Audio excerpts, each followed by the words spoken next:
இந்த சம்மில் உங்களுக்கு ஒரு ஃபிகர் கொடுத்துருக்காங்க. ஃபிகர்லேருந்து ஃபாலோயிங் கொஸ்டின்ஸ் எல்லாம் கேட்டிருக்கிறாங்க. சரிங்களா? ஃபிகர் பார்த்தாலே போதும், நீங்கள் சம் போட்டுடலாம். இப்போ ஃபஸ்ட்டு ஒன்றுக்கு f(0) ஃபைண்ட் அவுட் பண்ண சொல்லியிருக்காங்க. ஸோ நீங்கள் இந்த ஃபிகர் பார்த்துக்கோங்க. f(0)னா எப்பயுமே f(x)ன்னு தான் இருக்கும். அப்போ உள்ள வேல்யூ என்ன உங்களுக்கு x. அப்போ f(0) வரும்போது என்ன வேல்யூ கிடைக்கும்? 9. Next f(7). இப்போ 7 வரும்போது என்ன வேல்யூ கிடைக்கும் உங்களுக்கு? 6.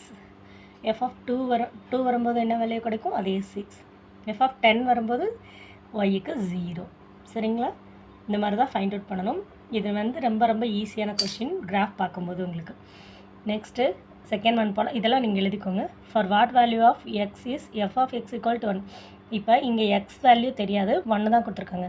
அப்போ ஒய் எதில் பார்க்கணும்? 1 ஒய்யில் பார்க்கணும். அப்போ 1 பார்க்கும்போது இங்கே என்ன கிடைக்கும் உங்களுக்கு? லைட்டாக சின்ன கோடு போட்டு பாருங்கள், 9.5 கிடைக்கும். சரிங்களா? f(x) = 1ன்ற போது எக்ஸோட வேல்யூ என்ன? 9.5.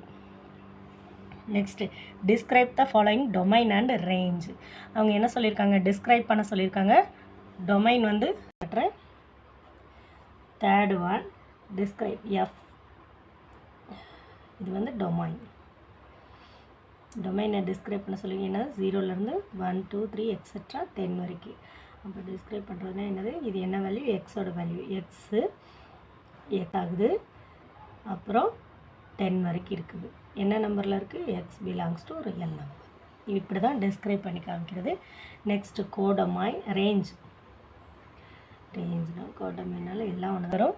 அடுத்து x/0 < 9, x < 9, x belongs to R. Next fourth one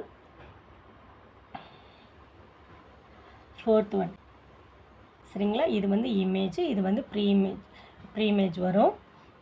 6க்கு என்ன வேல்யூன்னு கேட்டிருக்கிறாங்க. ஸோ 5. அவ்வளோதான்.